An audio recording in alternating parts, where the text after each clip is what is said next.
Recording in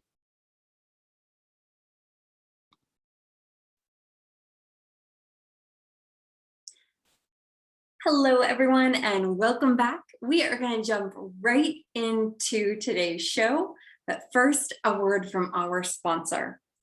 Calling all purpose-driven female entrepreneurs with stories to share with this world. I want you to meet my friend Abby Gibb, who happens to be an Emmy award-winning journalist turned business and media mentor.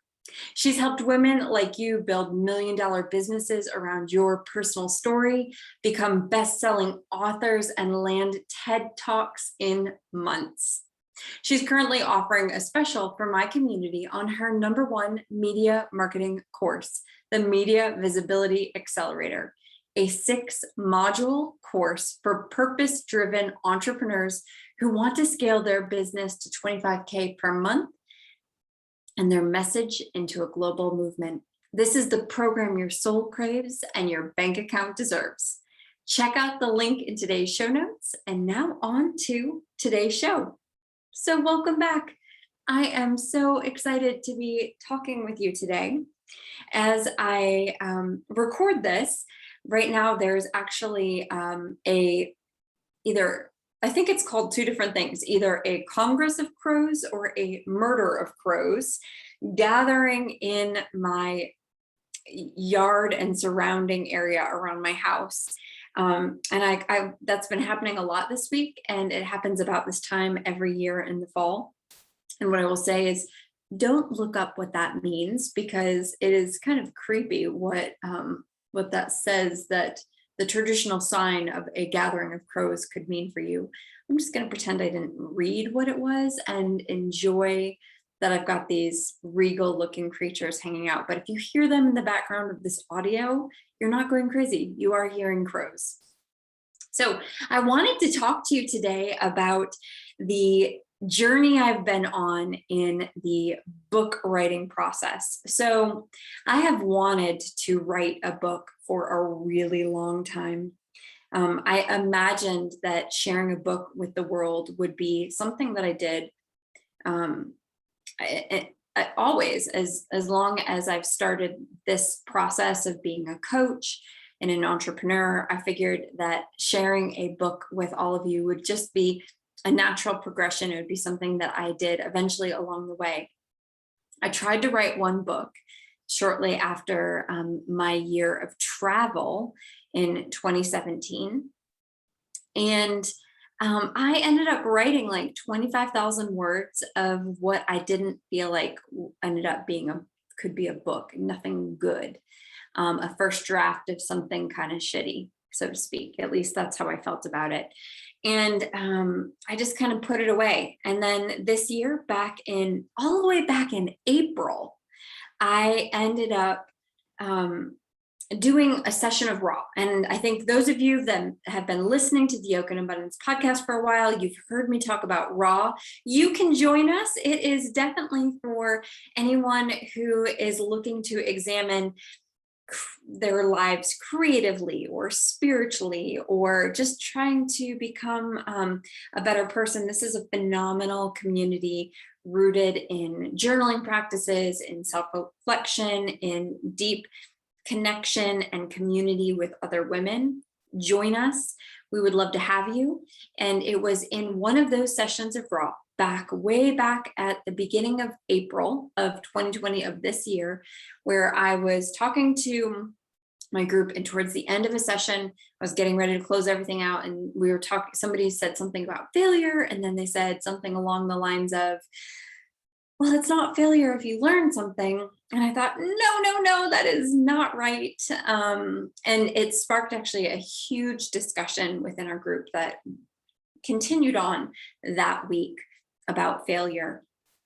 And the more we dug into it, the more we talked about it within that particular community, the more I realized that I have been thinking about and grappling with the idea of failure ever since I closed my yoga. Well, I didn't close my yoga studio. I sold my yoga studio. So ever since I sold the yoga studio, because I felt like I had failed at achieving what I was trying to achieve in that journey.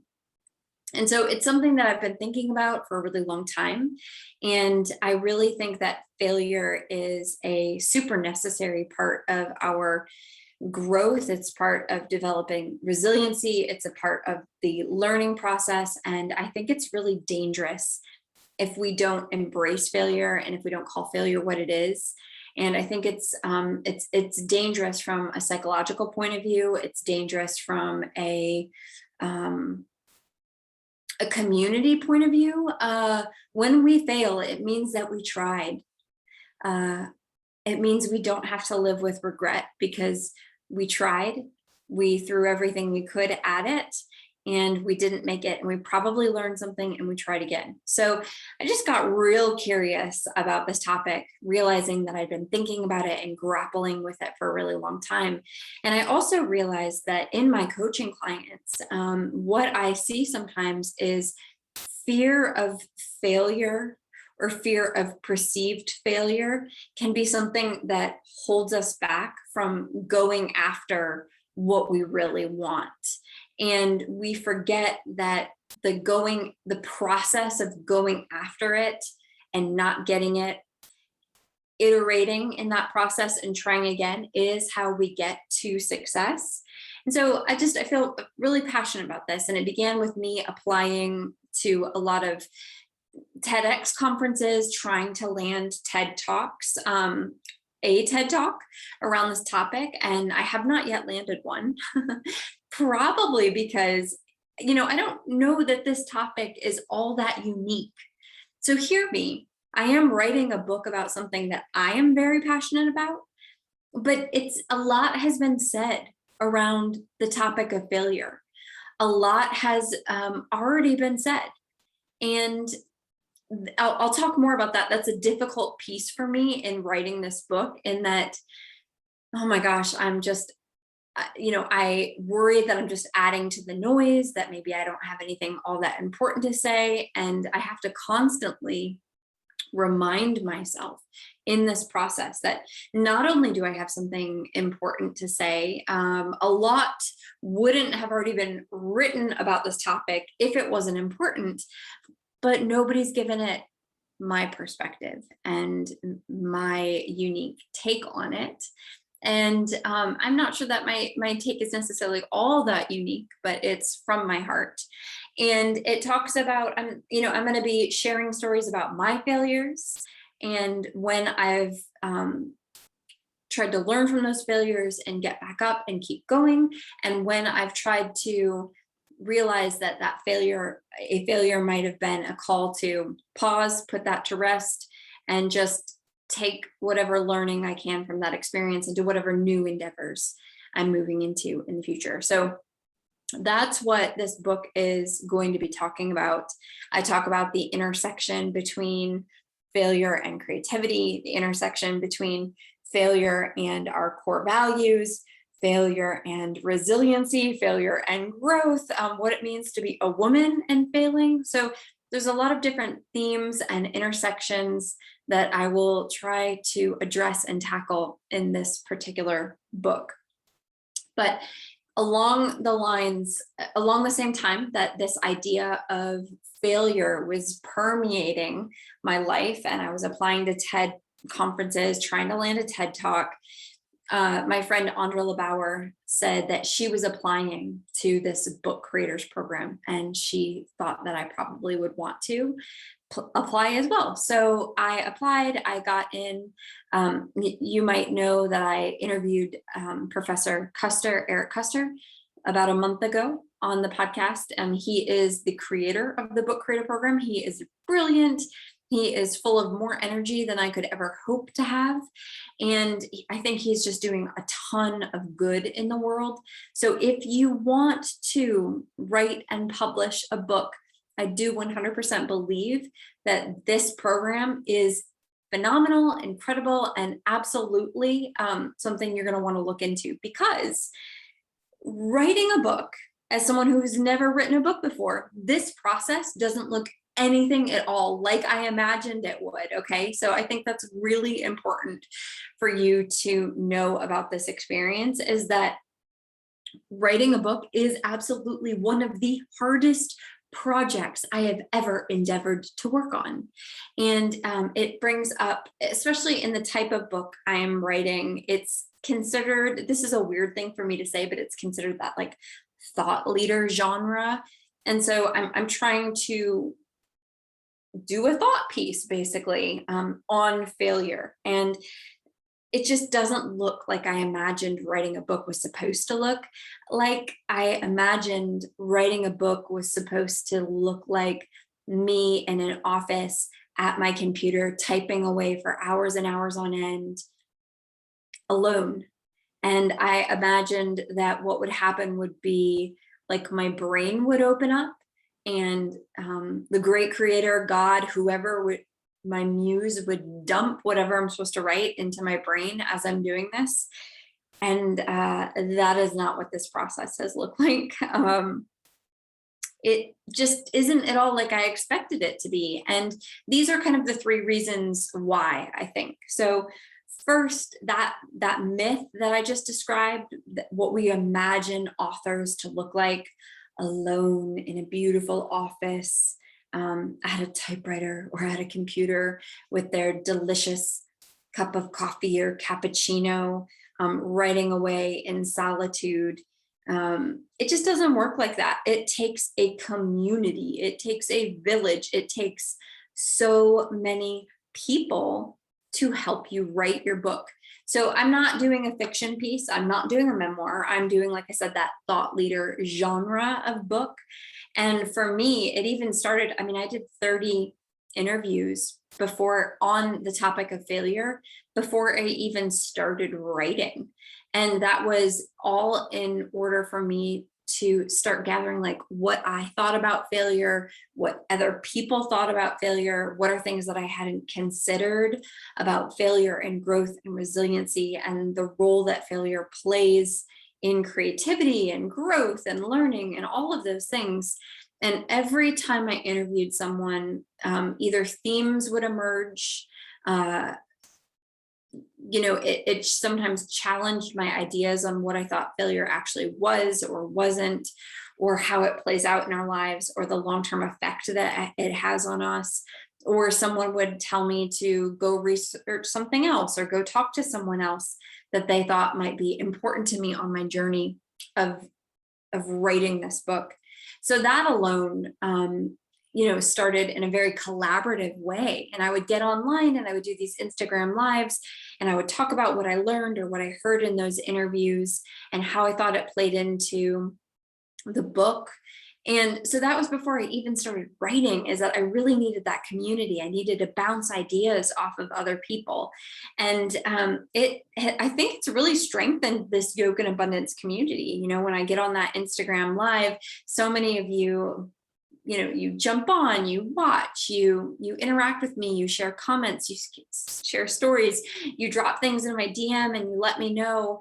I can't tell you how many podcasts get forwarded to me about failure, how many books are now getting forwarded to me on failure, how many articles. When that word failure comes up, I love it. People are sending me things, and that is phenomenal because this is a community. You listening, you are a part of this yoga and abundance community. And whether you know it or not, you are having an effect on what I am writing and how I'm trying to put things out in the world. And it's so much fun for this to be a community thing and not a solo Alisha thing.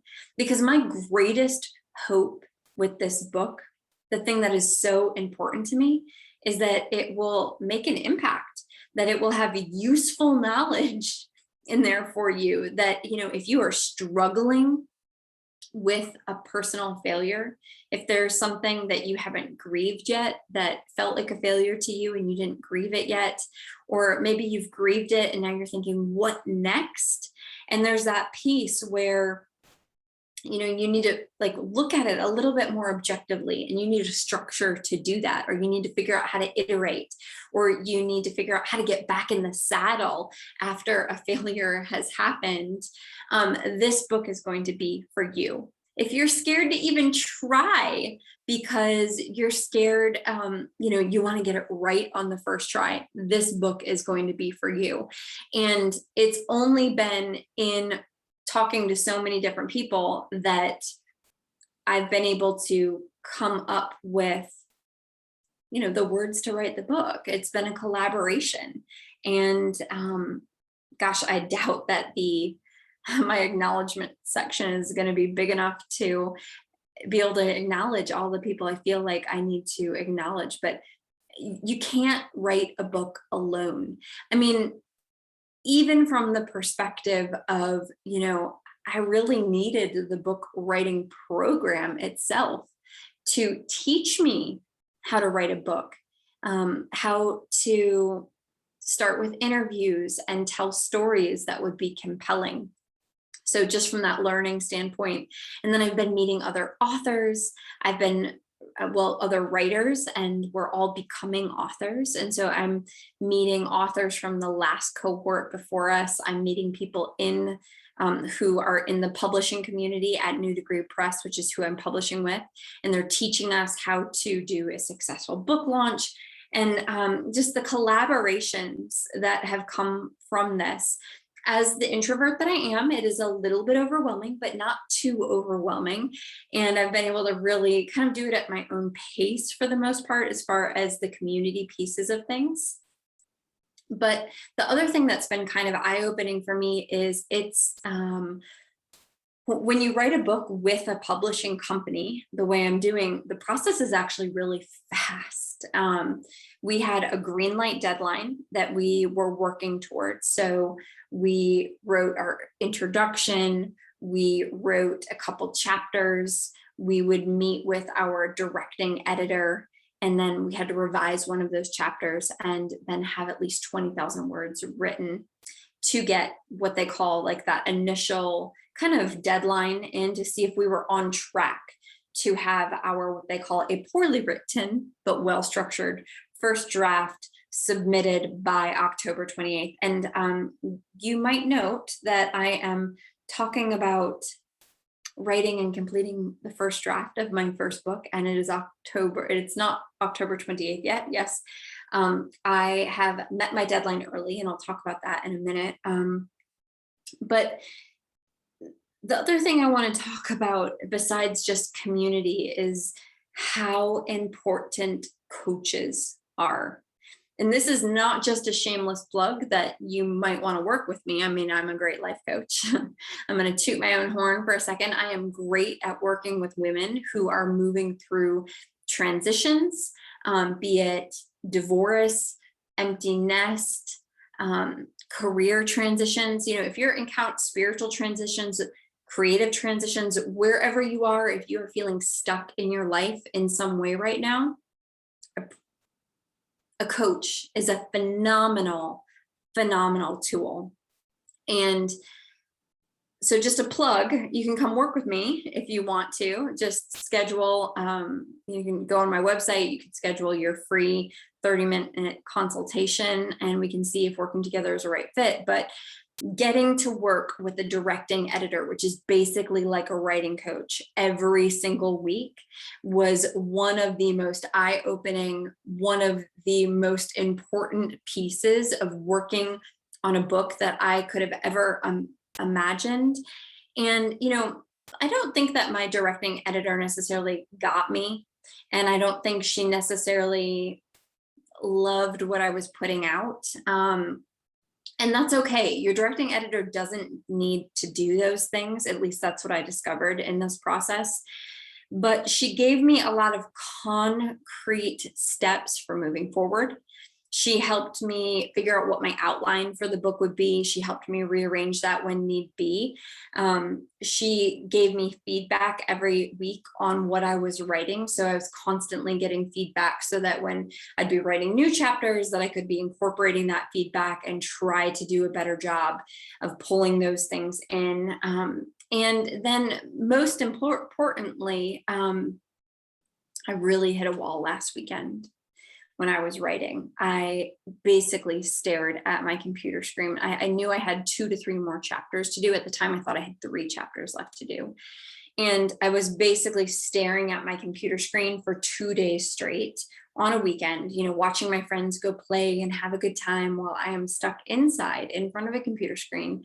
And I do my best writing in my bed. So in my bed, just frustrated because I couldn't figure out what to write or what was next. I was working on the third, my book is written in 3 parts. So I was working on the third part, and I was just feeling like what I had put down in the beginning of that outline that I created was, now that I was done with the first 2 parts, it didn't feel like those were really where I was going with what I was trying to do. So I absolutely needed help shifting gears. And when on the Monday after that horrible weekend of just staring at my computer screen, thinking I was a complete fraud, thinking that my book was crap and that my idea was crap and therefore I must be crap. Just this whole weekend of like self-doubt and horrible personal thoughts, that inner critic just having a field day. I have not named my inner critic, but I really need to, because she was just, she was running wild without a leash, and she needed to be put on a leash, and I did not know how to do it. But meeting with my directing editor, which is the equivalent of a book writing coach, the Monday after that weekend, early in the morning, I said, I'm stuck. I don't know what to do. I have a hunch about which way I need to go, but I need a little bit of help here. And so we talked it through, and she could help me see, she could help me like fly up and have that bird's eye view of what was actually going on in my writing, so that I could pare down to the essential pieces, so that I could really get at the core message that I was trying to convey in those last 2 chapters. And so Monday, and she told me that one of my chapters in part 2 really needed to then be in part 3. And so then I realized, okay, I only have 2 chapters to go, not 3. And because now I'm much more clear on what these chapters need to be, I can knock them out, I can get them done, and then I am done with this shitty first draft. And it kind of blew my mind, because I was really stressed out going to bed Monday night. Waking up Monday morning, I'm like, oh my God, how am I ever going to get this done if it's as painful as it was this last weekend? And then talking to my coach, realizing I only had 2 chapters to go, I set a deadline for myself, and I said, I need to be done by Thursday night, because I need this to be off my plate, and I need to be able to stop thinking about it for a little while. So because of the help of a coach, I was able to do that, and I was able to be done by Thursday. And the other thing that's really beautiful about that is I was able to see just how wonderful the impact of having a coach was. Be reminded of that. I have had many coaches in the past. I love working with coaches, but it's been a little while since I've had the privilege of working with a coach. And so I got to be reminded of how valuable the work that I do is in the world, because we can't see what we can't see. These bodies that we're in, when we're so close up to it, we are way too close. And sometimes we can't see what's right in front of our face because we are that close to it. And a coach really helps us with that. So having a coach in the book writing process is just absolutely, it is the bee's knees. It's absolutely the coolest.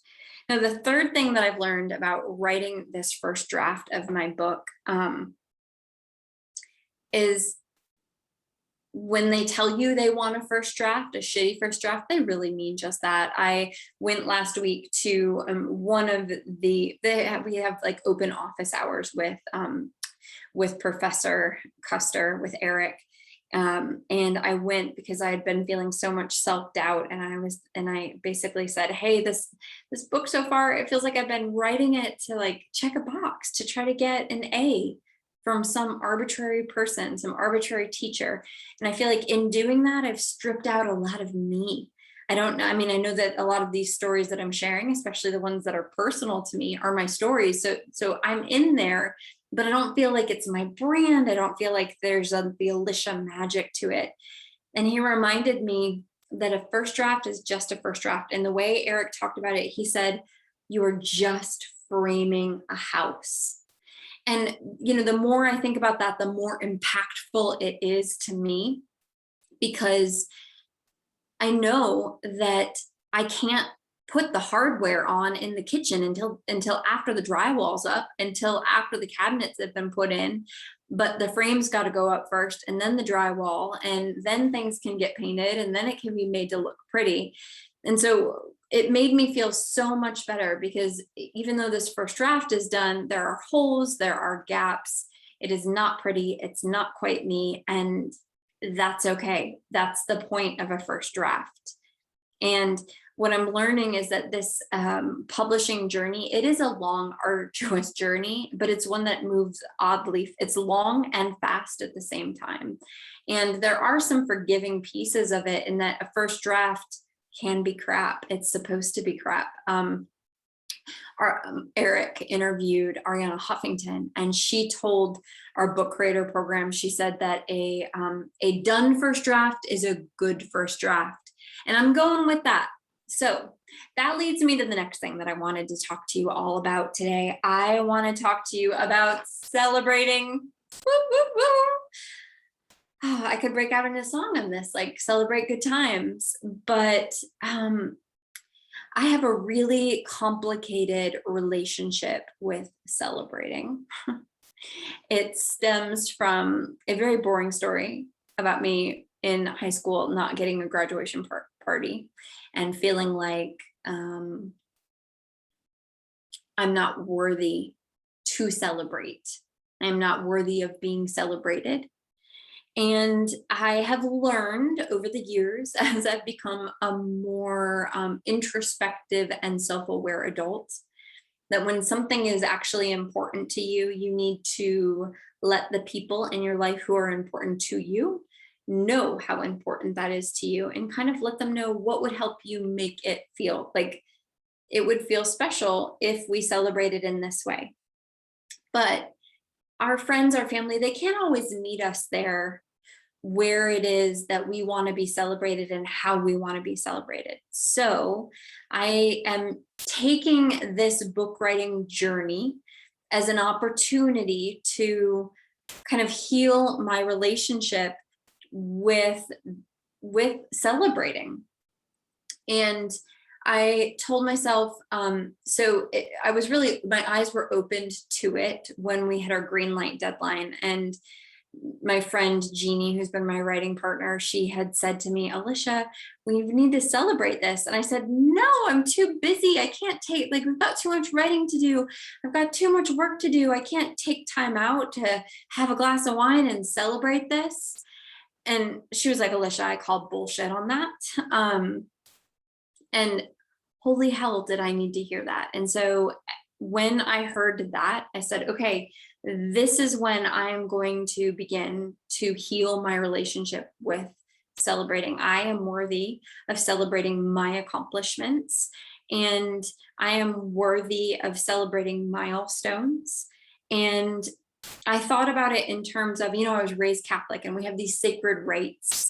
I'm not Catholic anymore, but I do love ritual, and Catholics have rituals of celebrating sacred rites, like being born, you get baptized, and baptism to me I've kind of framed as a celebration of birth. And I know that's not what Catholics believe it is, but that's how I frame it in my head. And weddings and funerals and first communions and these things, these rites of passage. But there's not just sacred rites of passage in our life. When we do things that are meaningful to us, they are rites of passage, and they are worthy of being celebrated. And so I think about that. And so I just want to pause here, and I want you to think about something in your life that you are working on, or that you are doing, or something that you might have done already that you believe was worthy of celebrating. And did you stop and did you celebrate it? And if not, it's not too late. It's not too late. Whatever it was, it doesn't matter how many years have passed, you can go back and you can celebrate that, and you can find a way to mark it for yourself. And it doesn't have to be in a public way, but it can be in a public way as well. And so for me, I knew that in this process, I had an opportunity to change my relationship, to heal my relationship with celebrating. So I have some tips for you if you too are having this a complicated relationship with celebrating yourself and your milestones and the things that are important to you. So first, like I said, tell the people in your life that are important to you that you would want to be celebrating with, or that you would want them to acknowledge you and celebrate you. Let them know what you're doing and what's important to you about it, and what milestones you want to be celebrated, like what you want to celebrate. So in this case, I really did want to celebrate submitting my first draft. And I wanted to, like, there was a way that I personally wanted to celebrate that. And so I personally celebrated that. I told myself, I said, Alisha, you can buy yourself a bottle of expensive champagne. And to me, Yellow Label, Veuve Clicquot, it's about a $55 bottle of champagne, real champagne from the Champagne region of France. And you can get that, and you can get a fancy dinner and from a nice restaurant.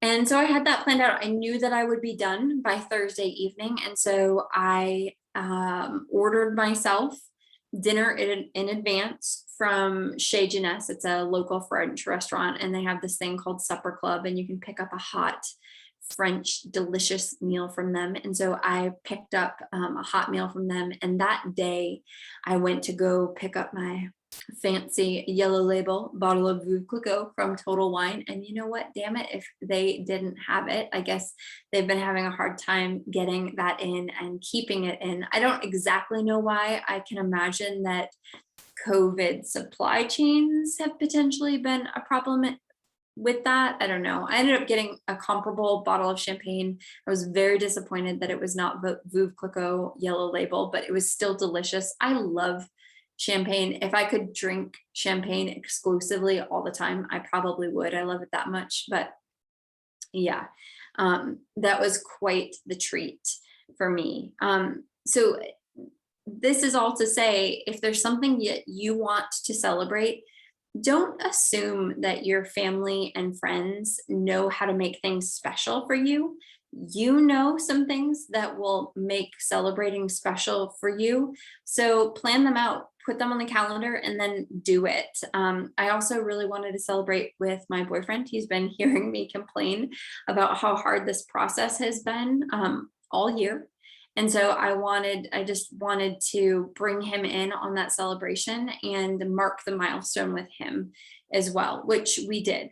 So, you know, if there's something that's special to you, other people can't read your mind. And sometimes you just need to do this special thing for yourself, and anything else is extra, right? If you plan it out for yourself and do it for yourself, that alone is special. And we can tell other people what's special to us and how we would love for them to help us celebrate. But, you know, we can't have expectations, because life is busy and full for other people too. But if you at least tell people what's important to you, at least you know that they knew it was important to you, because we can't expect others to know what's important to us to celebrate. Which kind of leads me to the last thing. You know, I have been sharing my journey and the milestones that I've been hitting on social media. And in part, I'm doing that because I want the community to feel connected to this book writing process. I want you to feel like you're on the journey with me. That's really important to me. But it also feels slightly shallow and lacking meaning, even though I'm saying this is a celebration, and even though people are liking and commenting.